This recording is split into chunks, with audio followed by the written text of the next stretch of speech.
Everyone, welcome back to my YouTube channel Saini learning classes. मैं हूं आपके एजुकेटर नेहा सैनी। आज मैं आपके साथ डिस्कस करने वाली हूं sporulation and there genetic expect.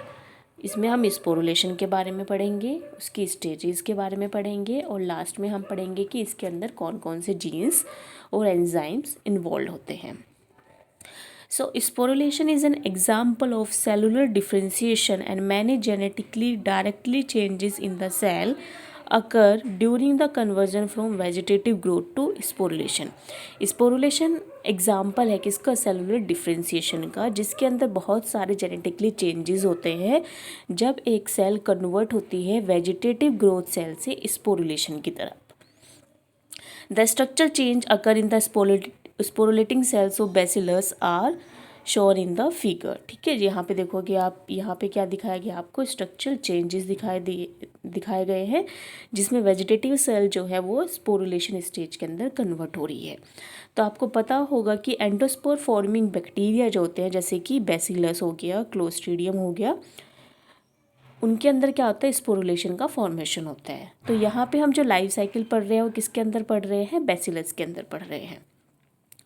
All endospore forming bacteria undergo a life cycle that include vegetative growth in the presence of adequate nutrition and favorable environmental condition। जब जब फेवरेबल इन्वायरमेंट कंडीशन होगी, adequate amount में nutrition होगा, तो endospore forming bacteria क्या करेगा? Vegetative cell के द्वारा अपना रिप्रोडक्शन करेगा या फिर अपनी ग्रोथ करेगा। लेकिन जब न्यूट्रिशन लिमिटेड हो जाएगा, पीएच चेंज हो जाएगी, क्लाइमेटिक मीडियम जो है वो चेंज हो जाएगा, तो इसकी वजह से क्या होगा? वेजिटेटिव सेल जो है वो क्या कर लेगी? एंडोस्पोर या फिर स्पोरुलेशन साइकिल को फॉलो करेगी, यानी कि किसका प्रोडक्शन करेगी? स्पोरुलेशन का प्रोडक्शन करेगी। So there are different stages for sporulation. So जो मॉर्फोलॉजिकल इवेंट होता है स्पोरुलेशन का, वो बेसिकली डिवाइडेड है आपका 7th स्टेज में, यानी कि स्टेज 0 से लेके स्टेज 7 तक। स्टेज 0 क्या होती है? Cell undergoing normal vegetative growth are defined as being in stage 0 with regard to sporulation cycle.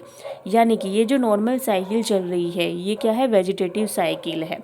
जब आपके पास न्यूट्रिशन काफ़ी है, पीएच जो है बिल्कुल सही है, सुटेबल है, ऑप्टिमम मीडियम है, सब कुछ ग्रोथ अच्छे से हो रही है, तो उस टाइम पे क्या होगा? वेजिटेटिव जो बैक्टीरिया होगा वो क्या करेगा? वेजिटेटिव साइकिल को फॉलो करेगा। उसको हम क्या बोलेंगे? स्टेज 0। लेकिन स्टेज 1 जब न्यूट्रिशन जो है, यानी कि न्यूट्रिशन जो है वो कम हो चुका है, पीएच चेंज हो चुकी है, मीडियम की कंडीशन जो है वो चेंज हो चुकी है, उस टाइम पे वेजिटेटिव साइकिल किस में कन्वर्ट हो जाएगी? स्पोरुलेशन में। ठीक है, और इसमें क्या है? डिफरेंट स्टेजेस आपकी इन्वॉल्व होती हैं। तो फर्स्ट है stage first, axial filament. Axial filament में क्या होता है? This stage has not been recognised universally since mutant arrested in stage first were not found until recently, but since mutants block at the stage first have been isolated, it is useful to consider this as a valid stage। जो आपकी stage first होती है basically, इसमें क्या होता है? सिर्फ आपका एसिमेट्रिकल सेल डिवीज़न होता है, यानी कि जो सेल है वो क्या करती है? कमिटमेंट देती है वेजिटेटिव सेल को स्पोरुलेशन स्टेज में आने के लिए। ठीक है, तो फर्स्ट में क्या होता है? एक्सियल फिलामेंट जो है वो फॉर्म होता है, और यहाँ पे सेल क्या आगे देती है? कमिटमेंट देती है कि वेजिटेटिव सेल जो है वो किस में कन्वर्ट होने वाली है? स्पोरुलेशन स्टेज में कन्वर्ट होने वाली है। अब आते हैं stage second, septum formation. Second stage में क्या होता है?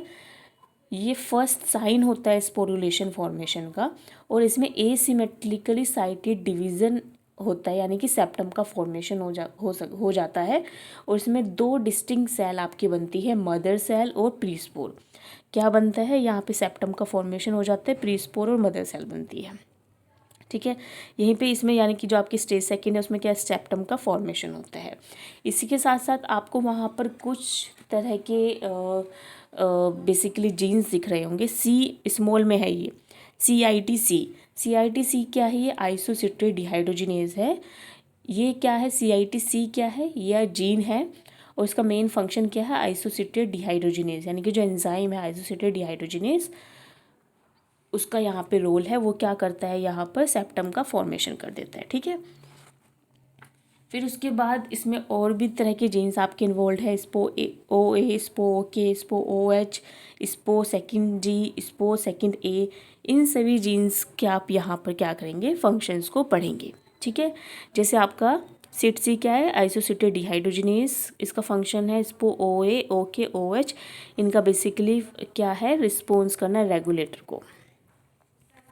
फिर उसके बाद क्या है आपका थर्ड स्टेज आती है, जिसमें क्या बनता है, कॉर्टेक्स का फॉर्मेशन होता है। थर्ड स्टेज में क्या होगा, कॉर्टेक्स का फॉर्मेशन होगा। अब यहाँ पे जो प्री स्पोर है, प्री स्पोर क्या है, ये बेसिकली इसी प्री स्पोर को हम यहाँ पे ये जो प्री स्पोर है इसी को हम क्या करते हैं, रेफर्ड करते हैं किससे, फोर स्पोर से।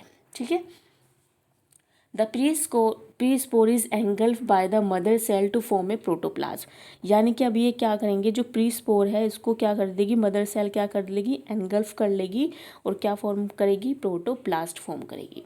The engulf protoplasm now refer to as fore spore. अब ये क्या कहलाएगा, फोर स्पोर कहलाएगा। यानी कि ये जो प्री स्पोर था, जब इसको मदर सेल ने एंगल्फ कर लिया तो ये क्या बन गया, प्रोटोप्लास्ट बन गया। और प्रोटोप्लास्ट को अब क्या बोलेंगे, फोर स्पोर बोलेंगे। और इसके अंदर जो डिफरेंट जीन्स इन्वॉल्व है वो क्या है, स्पो थर्ड ए, ई, डी, जी। इनके फंक्शंस आप यहाँ पे दे सकते हैं, स्पो थर्ड ए, ई, डी, जी। ठीक है, ये क्या है आपके स्टेज थर्ड के अंदर, ये सभी जो है आपके जीन्स जो है वो इन्वॉल्व है, जिनका बेसिकली क्या है, प्री स्पोर का एनगल्फमेंट कराना और उसमें क्या करना, आपका फोर स्पोर का डेवलपमेंट करना। अब नेक्स्ट स्टेज आती है आपकी, जिसमें आपका क्या होगा, कॉर्टेक्स का फॉर्मेशन होगा।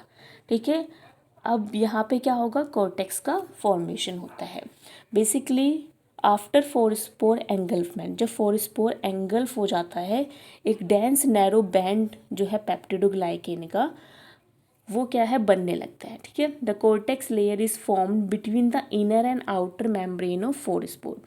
यानी कि जो फोर स्पोर की इनर और आउटर मेम्ब्रेन होती है उसके बीच में आपकी क्या बन जाएगी, कोर्टेक्स फॉर्म हो जाएगी। यहाँ पे देखोगे आप,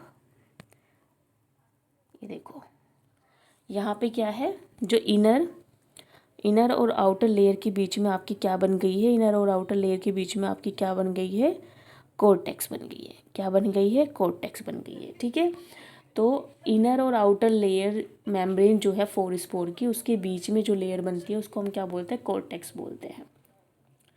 eight this point the beginning of spore coat can barely be discerned. ठीक है, इसके बाद आपका क्या होगा, कोट का फॉर्मेशन होना शुरू हो जाएगा। अब आती है, अब इस वाले स्टेज में आपके कौन कौन से जीन्स इन्वॉल्व है, स्पो वीडी, ये जितने भी जीन्स हैं वो क्या है, स्मॉल लेटर से शुरू होते हैं। ठीक है, स्पो वीडी, स्पो वीबी, स्पो वीई।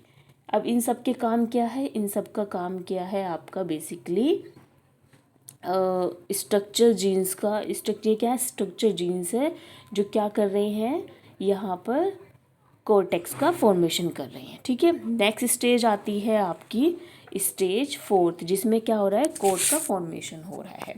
ठीक है, अब क्या होगा, कोट का फॉर्मेशन होगा। The overlapping the cortex development process is the deposition of multi layered spore coat. तो जो डिसकंटिन्यूअस सेगमेंट है कोट मटेरियल का आपको दिखने लगेगा। ठीक है, यानी कि आपको क्या दिखने लगेगा, ये जो कोर्टेक्स है इसके ऊपर आपको एक और लेयर जो है, यानी कि एक बेसिकली ओवरलैपिंग जो है कोर्टेक्स डेवलपमेंट के ऊपर प्रोसीजर, आप कह सकते हैं कि बहुत सारे मल्टी लेयर्ड स्पोर कोट का फॉर्मेशन हो जाएगा, या फिर डिपोजिशन होने लगेगा आपका डिपिकोलोनिक एसिड का। ठीक है, तो यहाँ पे आपको इस वाले स्टेज में बेसिकली क्या होता है, स्टेज फोर्थ में आपके कोट का फॉर्मेशन हो जाता है। ठीक है, यानी कि डिपोजिशन हो जाता है SASP एंड डिपिकोलोनिक एसिड का।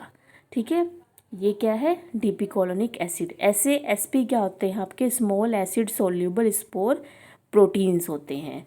These proteins are only made during the sporulation process.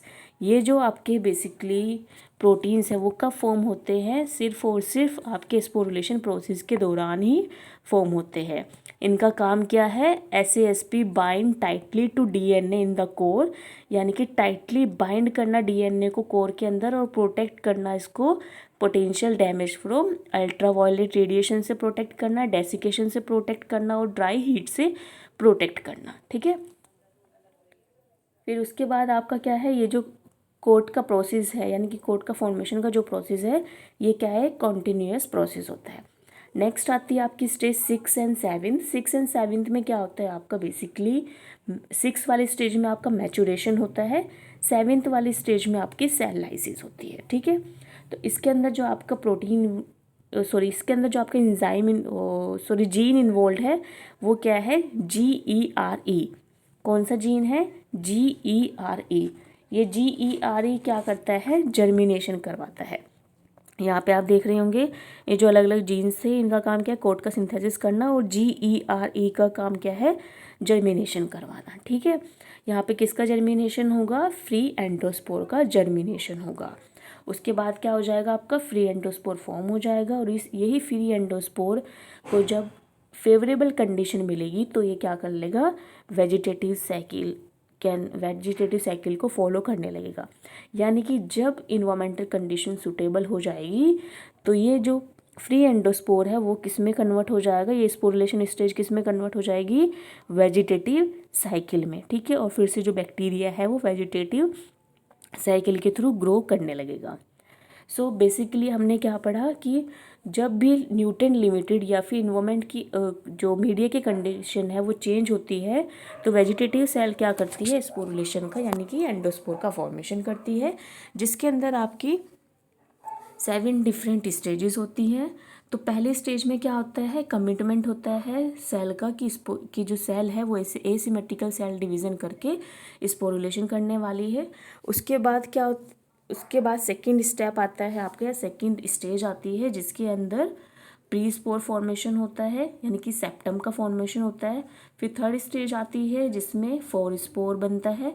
Fourth में आपका कॉर्टेक्स का फॉर्मेशन होता है, फिफ्थ में कॉर्ट का, 6 वाली में मैचुरेशन होता है, 7th वाली में आपकी सेल लाइसिस हो जाती है, और लास्ट में आपका फ्री एंडोस्पोर जो है वो बन जाता है। तो ये रहे आपके डिफरेंट जीन्स और उनके फंक्शंस आप यहाँ पे देख सकते हैं। जैसे सिटसी क्या है, आइसोसिट्री डिहाइड्रोजिनेस, ये क्या करता है, जो एंजाइम है आइसोसिट्री डिहाइड्रोजिनेस उसका फंक्शन करता है यहाँ पे। ठीक है, स्पो OA OK OH ये क्या करते हैं आपके, बेसिकली 4 स्पोर का डेवलपमेंट करते हैं।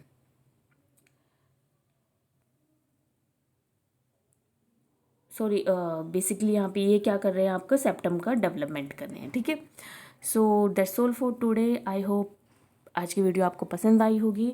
If you like it you can like share subscribe to my channel. Bye bye everyone, thanks for joining.